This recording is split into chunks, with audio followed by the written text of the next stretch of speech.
He was the most courageous man in the Middle Ages. One man could take on an entire army by himself. He was as powerful as a ghost, and when he fought, he transformed into a swarm of bats and charged into battle. After a bloody battle, he stood alone on the battlefield, his eyes shining with a strange light, leaving no one alive.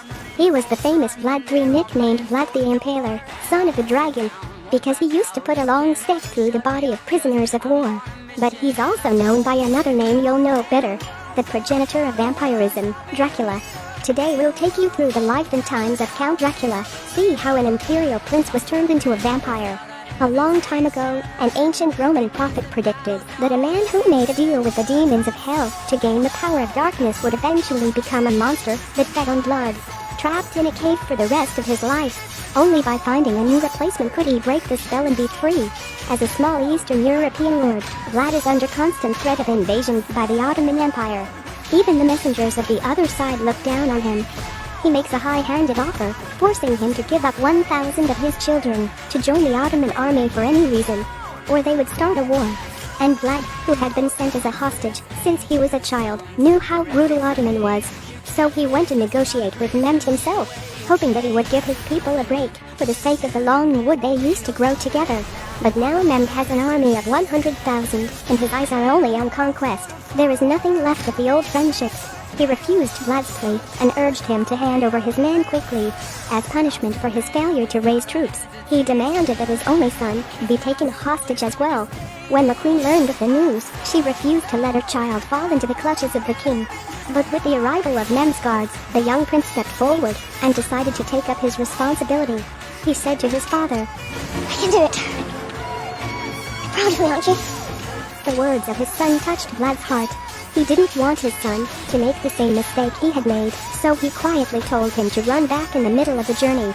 Then he drew his scimitar and killed the invaders cleanly. With all the soldiers dead, the call to war was about to be sounded. Although Vlad's personal strength was exceptional, Vlad, despite his personal strength, is no match for Ottoman's army of 100,000. He now desperately needed a force that could turn the tide. And so he has taken the plunge and climbed the Giant's Peak in search of the legendary Blood Demon. He had seen the power of vampires before. 2 of his strongest guards had died here before. He met an old man in a dark, damp cave and made his intentions known. Hoping for help to repel his enemies, the old man cut open his arm and put the blood in his skull, saying that if he drank it, he would be as fast as a meteor and have the power to heal himself and become the ruler of the night. But at the cost of an insatiable appetite for human blood, all his loved ones would end up dying at his hands. If he can resist drinking human blood for 3 days, he will be able to return to his human form again, but his power will be greatly reduced. Vlad struggled for a moment, then drank the demon's blood. No. Now, you die.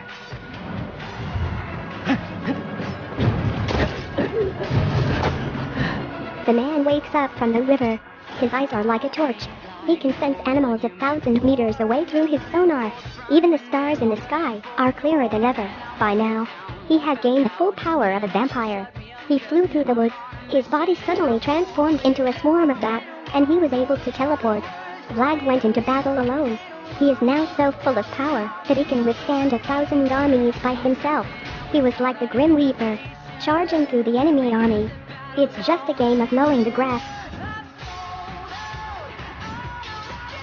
Before long, Mehmed's vanguard was dead. The soldiers who came to support him were stunned to see the corpses on the ground. But only Vlad knew in his heart that even a strong man like him could not take on an army of 100,000 alone. So he decided to lead the people back to the monastery on top of the mountain. He planned to use the terrain to his advantage to fight back. At night, Vlad returned to his tent to rest. His wife Marina tries to soothe him, but to his surprise, she inspires his bloodthirsty side. Looking at the veins in his wife's neck, Vlad almost bit into them. Struggling to control himself, he turned and ran into the woods to suppress the urge to suck blood. But just then, a beggar came out, cut a slit with a dagger, and handed Vlad his blood, respectfully, in front of him. The beggar worshipped the vampire and wanted to become Vlad's servant. But Vlad didn't accept his kind offer. He fought him off with a backhand. What was left of his willpower kept him from becoming a bloodthirsty demon. The next day, his wife noticed something different about him. The scars on Vlad's back had disappeared in a strange way. When his wife pressed him, Vlad finally told her the truth. I think men feel a broken tooth. Not a ghost. Something else.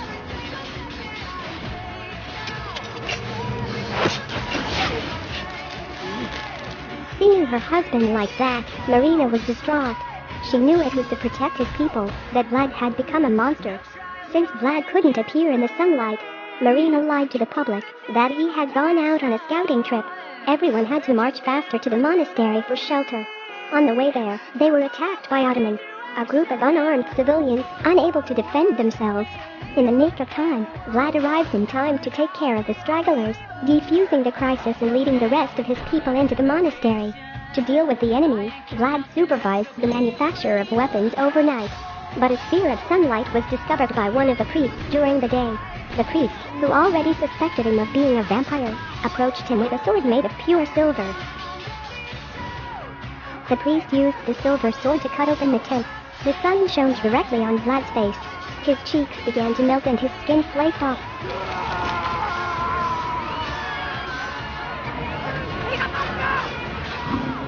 The people were so frightened that they forgot all about their past favors and decided to set fire to Vlad.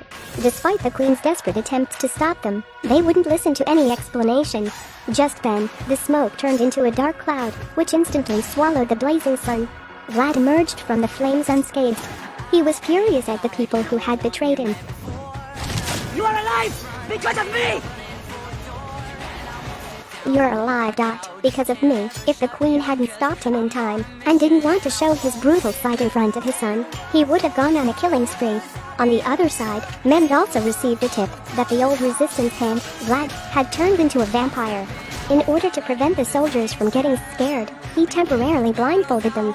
This cover-up affected the speed of the army's advance. By the time they reached the foot of the mountain, it was already dark. For a dark player like Vlad, it was a great advantage. As the number of fasts grows, Vlad gathered them into a giant arm and slapped it hard against the enemy. And then he brings his palm together into a big fist and slammed it into the ground. The Ottoman's army was like a paper match, unable to deal a blow.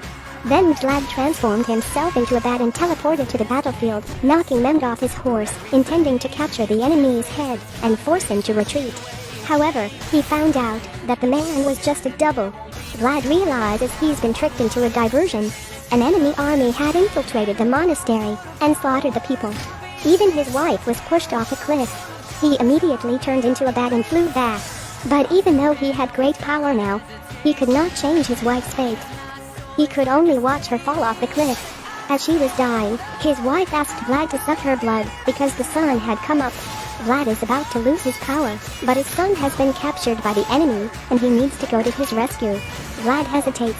For the sake of his son, he could only guide his wife with pain.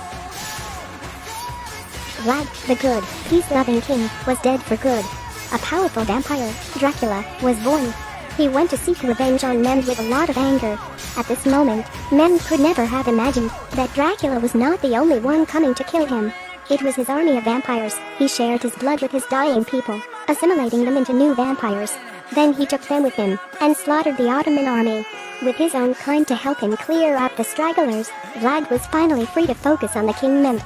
But the cunning Mehmed was prepared. He knew the vampire's weaknesses. So, armed with a silver sword, he prepares the tent with a thick layer of silver coins. He planned to use this method to deal with vampires. Sure enough, in this environment, Vlad was overwhelmed. After a struggle, Vlad was in a bad position. When he was about to have a stake driven through his heart, he looked at his son, who was tied to the side. At that moment, he remembered his dead wife's instructions and instantly burst into power, transforming into a bat and killing him back. Finally, he saved his son. And the vampires outside were so desperate that they tried to suck the blood of Vlad's son. As the most powerful vampire, Vlad stabbed the aggressor to death. Then his son was given to a priest with a magic weapon and sent back to the kingdom to inherit the throne. Looking at his inhumane people, Vlad finally realized that he had made a terrible mistake. Not everyone has the same skill pool as he does to keep from feeding on human blood. If left unchecked, these vampires would bring havoc to the human world. So he used his magic to clear the clouds. He made amends for his mistake